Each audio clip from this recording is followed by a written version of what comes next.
We attending Stanford as class of 2029, studying economics and psychology pre-law. Can you take us through your thought process of choosing Stanford? I actually applied to Stanford regular decision. Originally, I was considering other schools, and then over winter break, I decided to apply to Stanford on the last day just to see if I could get in. I was interested in economics, so that's what I applied as my major. Did you get into any other schools? I also got into U of M's business school, Ross, and Cornell's business school, Dyson, as well as UNC Chapel Hill's business school.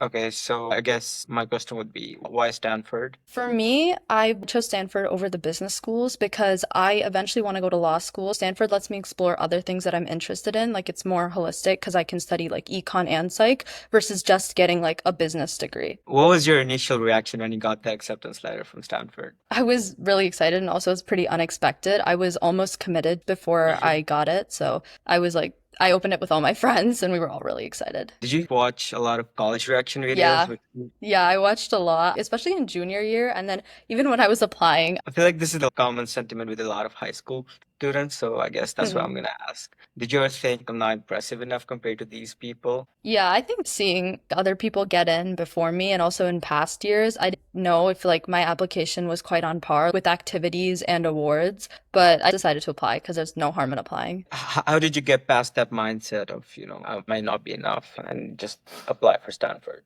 Because at the end of the day, it doesn't matter. If you don't get in, you'll go somewhere else. But if you do get in, then you get the opportunity to go. So it's really no way to lose. I guess, yeah, that makes a lot of sense. It doesn't hurt to just apply, I guess. When would you say you first considered Stanford as a possibility? Was it like a dream school? Like it was just, okay, I'm gonna apply and we'll see what happens. It actually wasn't like one of the first schools that I applied to. It was the last school that I applied to. So it was kind of like I was going through a list of schools and then I had a couple left that I wanted to apply to, like U Chicago, Yale, and Stanford, but it was pretty close to the deadline. So then I was like, I'll just choose Stanford. It has the best economics and psych programs in the country. I kind of decided from there, but it was like never my top choice going into the college applications. Makes sense. All right, I think this is the part where most high school students would be most curious about the academic stats. Let's talk about what was your GPA? I had a 4.0 unweighted and a 1570 SAT. Were they in the typical range for your school? Yes. So within my high school, I think it was part of the top percent of my graduating class. Our school doesn't rank, so there's no way to know. But based on what I think it was above average. You said your school doesn't give out class ranks? Our school doesn't do class ranking. So we didn't have valedictorian, salutatorian, or percentages. How many times did you take DECA? Or I was took it like twice. okay. And like what was your starting score versus your final score that you submitted? I took it my sophomore year, December, and then my sophomore year, March, and it went from a 1540 to a 1570. How much did you study for standardized tests? I did take a prep course, which a lot of kids at my school also did. So I took a prep course, which just gave me a bunch of practice tests to do. I was taking at least one full practice test every other week, but it was kind of on and off. I did it pretty informally in my sophomore year. Okay. And like how many months would you say you set aside for SAT?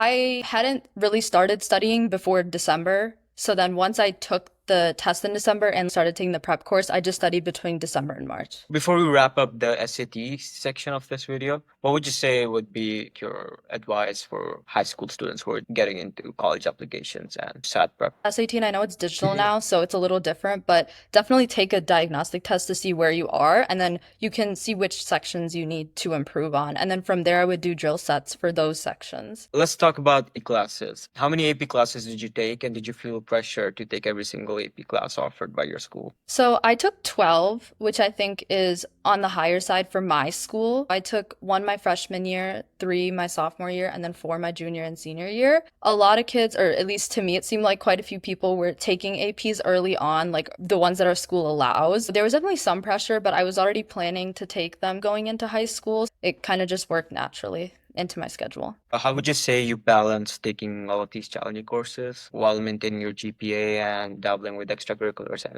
I honestly think it depends on the class and the teacher. Some of my APs were a lot less work and even the tests were easier. They were the same level as normal classes. That's not the case for every single class. It varies between high school and depending on who your teacher is, even within the school. Some of the APs I took weren't really AP level. It's not like I was spending hours and hours every week. I would just like understand which one of your APs is your like hardest. Like if you're better or worse at STEM or humanities, and then spend more time prioritize studying those. Okay, like another question would be, did you make up your course schedule so you could fit into that major, or were you just taking whatever was interesting to you? I did not like really fit my course schedule for any major. I did take like IB business classes because those were offered by my school, but I took those junior and senior year. In terms of APs and other coursework, I took a wide variety. I took all the STEM APs, even though I knew I didn't want to study STEM. So I kind of did a wide variety of classes. Do you have any advice for people who are looking to apply to Stanford about course schedule or selecting APs? I think you should look at your schedule early on, like freshman year, to see what your school offers and if there's prerequisites so you can make sure you can do them. And then structure it in a way that you're taking classes that align with your major if you know what you want to study. And if you don't, then I would suggest taking APs in all the fields to balance it out because you don't really need to have a specialized pathway in high school. I think you can study a broad number of subjects and that looks just as good. Great advice. All right, let's get into extracurriculars part of the application. First question would be, when did you really start getting serious about building your extracurricular profile? Or was it just like, I'm just gonna do stuff I like? Yeah, I think probably sophomore year. My freshman year, I didn't really go into it planning anything. I just took clubs that I liked. Sophomore year, I kind of narrowed it down to clubs that I want to do, joined a new club. I kind of decided which clubs I wanted leadership positions in and which clubs I wanted to win awards in. I don't think I went into it deciding that this is going to help me get into an Ivy League school. I just did what I wanted to do, and I made sure that I was able to do my best in every single club. So I think it worked out that I was able to showcase it that way in my application to get into Stanford, but I didn't plan on it. Now that you've gotten in Stanford, could you take us to one or two of your extracurriculars which you think made the most difference with admissions officers? I was president of a couple of my school's clubs. So one of them was DECA, which is like a business club. So I did that for all 4 years. I was an officer my junior and senior year and president my senior year. And in that club, I was also able to win awards. And it's like one of the bigger clubs at our school, leading over 100 students and quite a few board members. I think that really, besides traditional leadership positions, I also did some fundraising outside of school. I think it varies based on the club. I know some clubs have voting-based leadership and some have application-based. I would try and make connections with the teachers, advisors that run the club, and other students in the club. People kind of know that you're in the club and that you want this as well. That makes it clear that you're going for the position. Make sure you're putting in effort to be seen, like show up to meetings, win awards, because that would usually help you become an officer. Okay. And would you say you had any extracurriculars that you think felt ordinary but extraordinary through your whole cohesive application story? Yeah, I played varsity golf for 3 years, which is pretty common at the high school level. I also played the violin for 4 years. I included both activities, which are kind of generic, but I still spent a lot of time doing them. Being part of those shows like your time management skills and also that you're all-rounded. Did do fundraising, like I helped run charity golf outings in my community for a couple years. So that's something that I did. I raised money for that. And then through my school's DECA club, we raised money for a local organization. When you start high school, you should start with what you want. Based on that, you can see what you're able to progress in. Besides school extracurriculars, there's a lot of other ways to get leadership positions or exposure. You can always do an internship. I know people who are into computer science or other fields work at startups. Depending on what you're interested in, there's a lot of different things you can do, and you don't have to limit yourself to what's available at school. All right, let's talk about awards and honors now. How strong would you say your awards and honors section was? I think they were above average in general, but compared to a lot of people at Stanford, I don't think they were extraordinary. I think I had like a very wide variety of just like awards between DECA and HOSA national level awards and some scholarship distinctions. I think my extracurriculars were more impressive than my awards, but the awards supplemented the work I did in my clubs. What type of awards should people not include in their application? You only have 5 spots, so I would definitely go for your highest distinction level awards. I barely had 5 awards. It wasn't one of the strongest parts of my application, but some people might have a lot more. Choose the ones that show your strongest, that are connected to your ECs or your app, and that are the hardest to win because those would look the best. Talk about essays. How did you turn into a compelling personal statement for Stanford? I actually decided not to talk about any of the ECs or awards that I mentioned. I just talk about an activity, something that I enjoyed doing at home with my family. So that was the route I chose to take, but people do all sorts of things with that. Don't just write about your ECs and awards because you're going to want to write about those in your supplemental essays. So maybe choose something new or unique that isn't anywhere else in your application. Okay. How do you make your story stand out in the personal statement?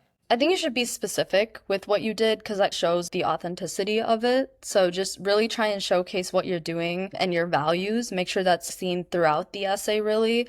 There's a lot of hobbies that are pretty common that you could talk about, but just talk about how it's unique to you and hope that's something the admissions officer hasn't seen before. But it is also just one part of your whole application, so. When you were writing that personal statement, did you worry that your story wasn't dramatic or impressive enough? Yeah, definitely. I wrote just about food in some way that I just really enjoy, which is not maybe the most interesting thing, but to me, it's something that I value. I hope the admissions officer liked it. I don't know why I was accepted, but I think it ended up being a pretty good essay. So I think you can really write about anything and make it a good essay. What's the advice you give to someone who's just starting out writing their essays, who wants to get into a university like Stanford? How would you say they should start writing their essay? What should they write about? I think you should start by looking at things that are not the forefront of what you do. So like if maybe not your like top one, two, three activities that you're including in your Common App, but other hobbies or experiences that you won't get to showcase elsewhere, you can also write multiple variations of it and pick which one you like at the end.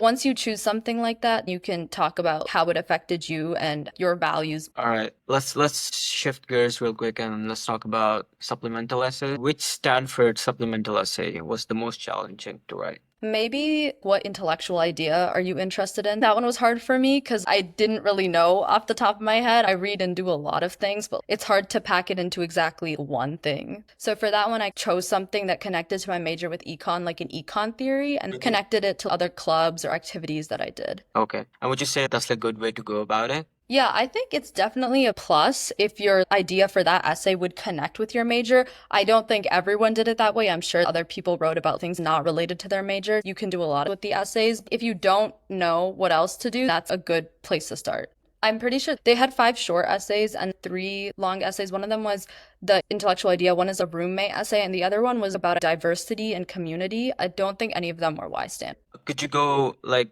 into slight details about the longer essays? Yeah, those were the 3 longer essays. The roommate one is a very popular, quirky essay that a lot of people like to write. For that one, you should choose unique aspects of your personality, even if they're niche or somewhat exaggerated, and write a fun essay that showcases your personality. My essay for that one was a pretty different voice than the other ones that were really formal. For the diversity or community one, I would talk about your values and your role in your community, something you've done that connects you to your culture. That essay is where I would bring up things at Stanford, like clubs or traditions, connecting yourself to Stanford. Okay, perfect. I think this is really helpful for people looking to apply to Stanford. There's not a lot of information online for school-specific applications, so this gives them a lot of context. All right, did you get an interview or did you just get accepted? I did not get an interview. Another question people might be curious about would be, how did you balance taking 12 AP courses, getting a good SAT score, crafting your application while maintaining social life and everything? I think looking back, I was just more going with the swing of things. Like some weeks are just more, it's just busier than others, and like that's all it is. Just decide ahead of time what you want to prioritize. Like talk to upperclassmen at your school, decide, like understand how hard these classes are that you are taking, and then from there you can decide. Because if you're into multiple sports, heavy research, volunteering on the side, taking a bunch of APs is probably going to be detrimental to your overall application if you can't balance both. So just